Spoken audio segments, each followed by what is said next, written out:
আসসালামু আলাইকুম রহমতুল্লাহ। প্রিয় দিনী ভাই বোন, আজ 21শে রমজান। 21শে রমজানে আল্লাহর একটি নামের আমল যদি আপনি করতে পারেন, মাত্র 21 বার, আল্লাহ তাআলা রব্বুল আলামিন আপনার জীবনের গুনাহ মাফ করে দিবেন এবং আপনার অভাব অনটন থাকলে সে অভাব অনটন মহান আল্লাহ তাআলা রব্বুল আলামিন দূর করে দিবেন। রিজিকের পেরেশানি থেকে আল্লাহ তাআলা রব্বুল আলামিন আপনাকে হেফাজত করবেন। প্রিয় দিনী ভাই বোন, মাহে রমজান মাস আল্লাহ তাআলা রব্বুল আলামিন আমাকে আপনাকে দিয়েছেন নিজের জীবনের গুনাহ মাফ করানোর জন্য উত্তম একটি সময়, যে সময়ে আমরা যদি নফল ইবাদত করি আল্লাহ তাআলা রব্বুল আলামিন আমাদেরকে ফরজ ইবাদতের সওয়াব দান করবেন এবং আমরা যদি রমজানে ফরজ ইবাদত করি আল্লাহ তাআলা রব্বুল আলামিন 70 থেকে 700 গুণ পর্যন্ত সওয়াব বৃদ্ধি করে আমাদেরকে আমলনামায় নেকি দান করবেন। সুবহানাল্লাহ। প্রিয় দিনী ভাই বোন, এই রমজান মাস আল্লাহ তাআলা রব্বুল আলামিন 3 ভাগে বিভক্ত করে দিয়েছেন। প্রথম 10 দিন রহমত, দ্বিতীয় 10 দিন মাগফিরাত। এই যে রহমত এবং মাগফিরাতের 10-10-20 দিন আমাদের থেকে বিদায় নিয়ে চলে গেছে। আজকে নাজাতের প্রথম দিন তথা 21শে শবে কদরের দিন। 21শে শবে কদরের রাত আমাদের থেকে বিদায় নিয়ে চলে গেছে। প্রথম একটি কদরের রাত গতকালকে রাতেই চলে গেছে। আজকেই শবে কদরের দিন। এই দিনে আপনি যদি মহান আল্লাহ তাআলা রব্বুল আলামিনের একটি নাম বিশ্বাস ভক্তির সাথে সুন্দর করে আমল করতে পারেন, আপনি আল্লাহর কাছে হালাল যে জিনিস চাইবেন আশা করা যায় সেই জিনিসটি আল্লাহ রব্বুল আলামিন আপনাকে দিবেন। আমি এমন কথা বলবো না যে আপনি জায়নামাজে বসে আল্লাহর কাছে চাবেন আর চাওয়ার সাথে আল্লাহ পূরণ করে দেবে, বিষয়টা এরকম না। কারণ আপনি সারাটা জীবন চলাফেরার পথে মিথ্যা বলেছি, গুনাহের কাজ করেছি, পাপের কাজ করেছি। আমরা এক কথায় পাপী। আর পাপী বান্দা চাওয়ার সাথেই যে দোয়া আল্লাহর কাছে কবুল হয়ে যাবে এমন কোনো কথা আমি বলবো না।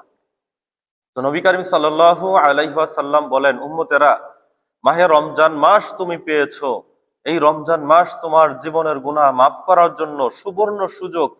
এই মাসে আল্লাহর বান্দা বান্দি যদি আল্লাহর কাছে তওবা করে ইস্তেগফার করে আল্লাহর কাছে মাফ চায়, আল্লাহ তাআলা রব্বুল আলামিন অবশ্যই তাকে মাফ করে দেন। সুবহানাল্লাহ। তো প্রিয় দিনী ভাই বোন, আজ 21শে রমজান। 21শে রমজানের একটি ঘটনা আছে। সেই ঘটনা হচ্ছে মৌলা আলী রাদিয়াল্লাহু তাআলা আনহুকে মসজিদে কুবার মধ্যে হত্যা করা হয়। এই 21শে রমজান, 21শে রোজার দিন। যারা আহলে বায়াতকে ভালোবাসি, যারা নবী পরিবারকে ভালোবাসি, মহাব্বত করি, তাদের জন্য খুবই কষ্টের একটি দিন, পাশাপাশি আনন্দেরও দিন।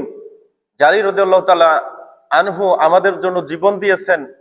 মসজিদে কুবাতে তিনি সত্য প্রতিষ্ঠিত করার জন্য তাকে মসজিদে কুবার মধ্যে নামাজরত অবস্থায় তাকে হত্যা করা হয়।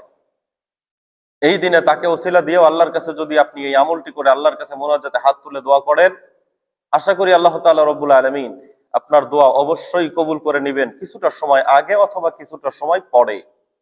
তো চলুন, আমল করার জন্য পূর্ব শর্ত হচ্ছে ওযু করা। আপনি যদি ওযু জেনে না থাকেন, আমার এই চ্যানেলেই ওযু শিক্ষার ভিডিও দেওয়া আছে, ভিডিও দেখে আপনি ওযু শিখে নেবেন। এরপরে আপনি নামাজের জায়নামাজে বসবেন, বসে 3 বার ইস্তেগফার করবেন। আস্তাগফিরুল্লাহ, আস্তাগফিরুল্লাহ, আস্তাগফিরুল্লাহ। এই যে 3 বার মুখে বললেন আস্তাগফিরুল্লাহ, অন্তরে আল্লাহর কাছে বলবেন যে আল্লাহ আমি পাপী, তুমি আমাকে মাফ করো। এরপরে আপনি 7 বার দরুদ শরীফ পাঠ করবেন। সাল্লাল্লাহু আলাইহি ওয়াসাল্লাম, সাল্লাল্লাহু আলাইহি ওয়াসাল্লাম, সাল্লাল্লাহু আলাইহি ওয়াসাল্লাম। এই দরুদ শরীফটি আপনি 7 বার পাঠ করবেন। এরপরে মহান আল্লাহ তাআলা রব্বুল আলামিনের যে নামটি আমি আপনাকে বলবো, এই নামটি আপনি বিশ্বাস এবং ভক্তির সাথে 21 বার, সর্বোচ্চ 101 বার আপনি পাঠ করতে পারবেন। সর্বনিম্ন 21 বার, সর্বোচ্চ 101 বার বা 1001 বার, যত বেশি পড়তে পারেন তত দ্রুত আল্লাহর রেজাল্ট ফলাফল আপনি দেখতে পাবেন ইনশাআল্লাহ। সেই নামটি হচ্ছে, আপনি পড়বেন ইয়া যুল জালালি ওয়াল ইকরাম, ইয়া যুল জালালি ওয়াল ইকরাম, ইয়া যুল জালালি ওয়াল ইকরাম। আমি যেভাবে ধীর স্থির ভাবে বলছি ঠিক এইভাবে ধীর স্থির ভাবে সহি শুদ্ধ করে সর্বনিম্ন 21 বার, সর্বোচ্চ যতবার আপনি পড়তে পারেন বেজোড় সংখ্যায় আপনি পড়বেন। আবারও বলছি, ইয়া যুল জালালি ওয়াল ইকরাম, ইয়া যুল জালালি ওয়াল ইকরাম, ইয়া যুল জালালি ওয়াল ইকরাম। এই নামটি আপনি সর্বনিম্ন 21 বার, সর্বোচ্চ যতবার খুশি পড়তে পারেন। এরপর আবার 7 বার দরুদ শরীফ পড়বেন। সাল্লাল্লাহু আলাইহি ওয়াসাল্লাম, সাল্লাল্লাহু আলাইহি ওয়াসাল্লাম, সাল্লাল্লাহু আলাইহি ওয়াসাল্লাম। এরপরে মোনাজাতে আল্লাহর কাছে চাইবেন। পৃথিবীর কেউ কিছু দিতে পারে না, একমাত্র আল্লাহ দেওয়ার মালিক। আপনি আল্লাহর কাছে হাত তুলে চাইবেন আপনার মনের চাওয়া পাওয়া। হালাল জিনিস চাইবেন, হারাম জিনিস চেয়ে কোনো লাভ হবে না। আপনি হালাল জিনিস চাবেন, অবশ্যই আল্লাহ তাআলা রব্বুল আলামিন আপনাকে সেটা দান করবেন। 2 দিন আগে হোক 2 দিন পরে হোক, অবশ্যই আপনি সেটি পেয়ে যাবেন।